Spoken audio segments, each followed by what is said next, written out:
Shalom. All praise, honor, and glory to Yahawashi, Yahawashi. Double honors unto the apostles and elders at Great Millstone. Salutations unto the elect. I'm going to title this video, Don't Abuse the Brotherhood.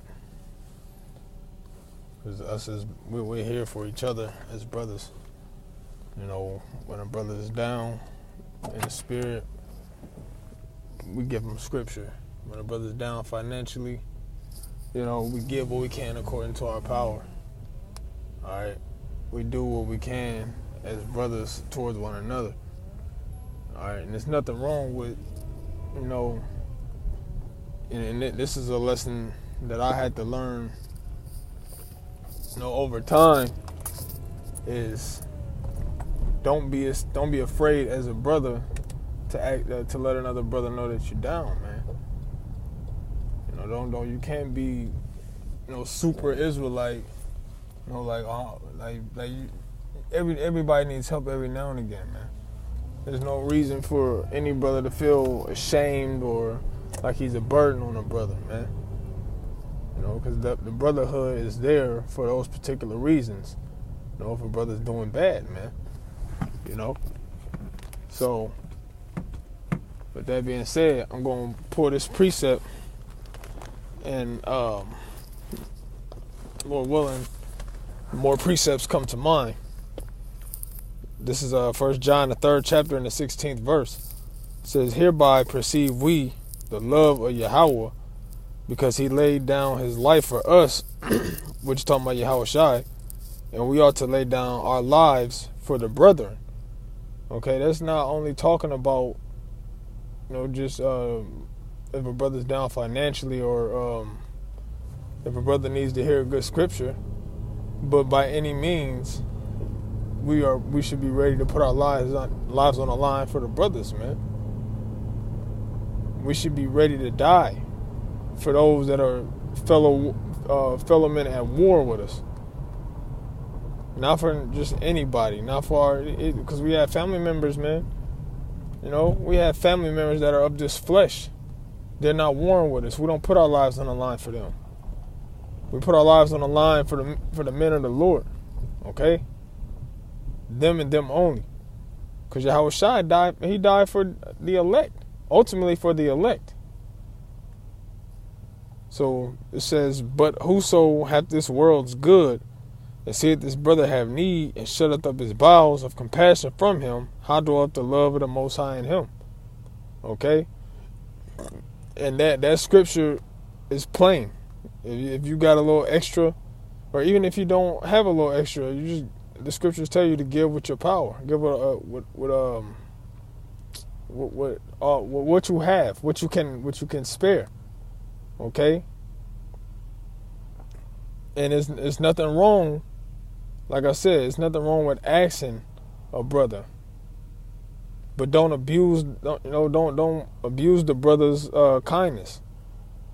Don't abuse the brother's charity, because the Most High sees what you're doing, and He knows when you ask a brother for something, if you're being sincere about it. So, hey, be sincere in this brotherhood. Don't burn bridges with brothers, man. Don't just use the brotherhood for any little vain thing in this world. This brotherhood is here for us to use it, but use it properly. All right? Because you got certain men that, you know, you got certain men that will abuse brothers' kindness, man. And that shit ain't right, man. That's not spiritual. That's being a nigga. A straight up nigga, man. Well, I thought it was more scriptures would come to mind. Matter of fact, let's see. I'm gonna read on a little bit more. It says, "My little children, let us not love in word, neither in tongue, but in deed and in truth."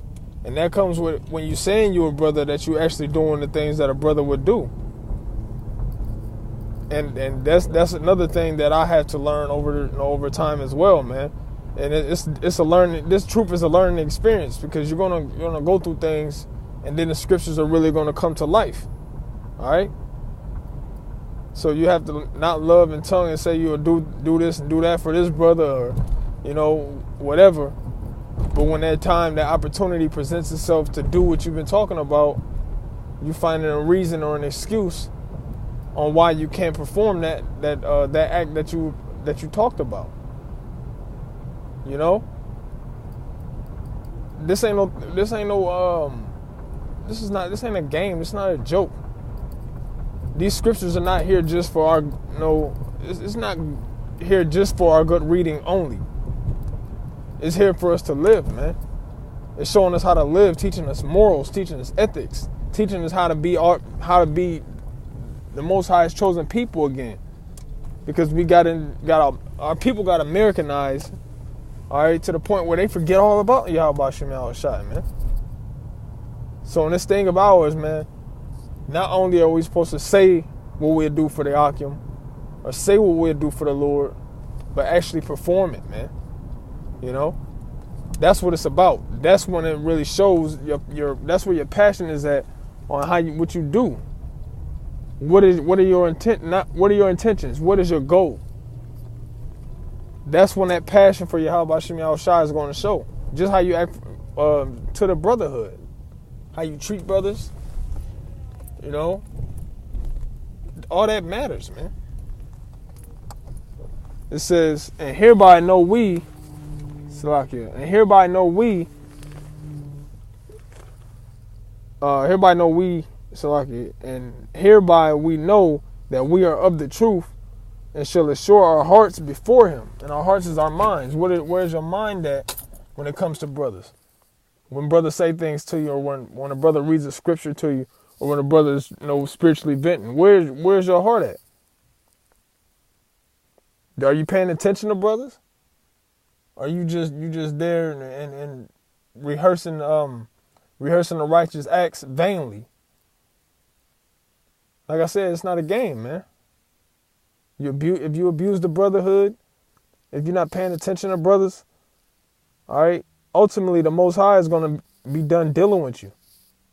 Okay? It says, for if our heart condemn us, the Most High is greater than our heart and knoweth all things. Beloved, if our heart condemn us not, then have we confidence toward Yahawah. And whatsoever we ask, we receive of him, because we keep his commandments and do those things that are pleasing in his sight. That's what it's about, man. And it's about doing it wholeheartedly, doing it without grudging, doing it without it being a problem, without it feeling grievous in your spirit. That's what it's about, man. We're brothers and we love each other, man. Matter of fact, I'm gonna get that scripture. Get that scripture before I close out. Okay.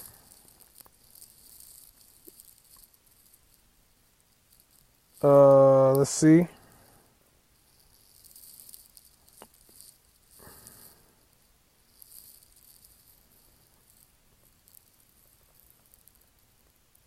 Salaki.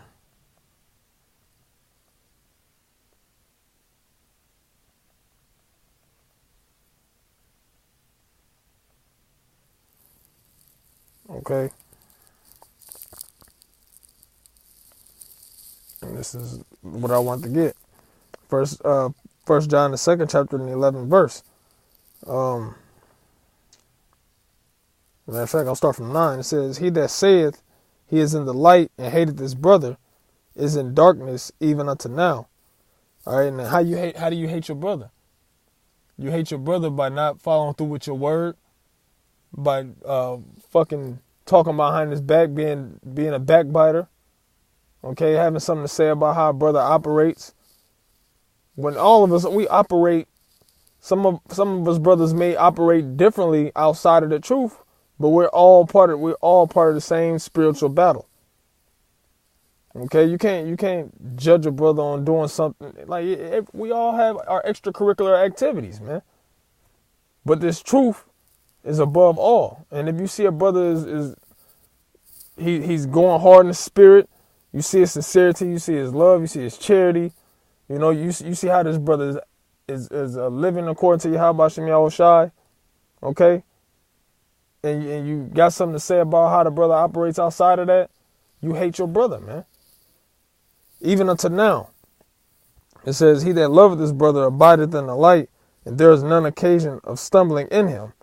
But he that hateth his brother is in darkness, and walketh in darkness, and knoweth not whither he goeth, because that darkness hath blinded his eyes.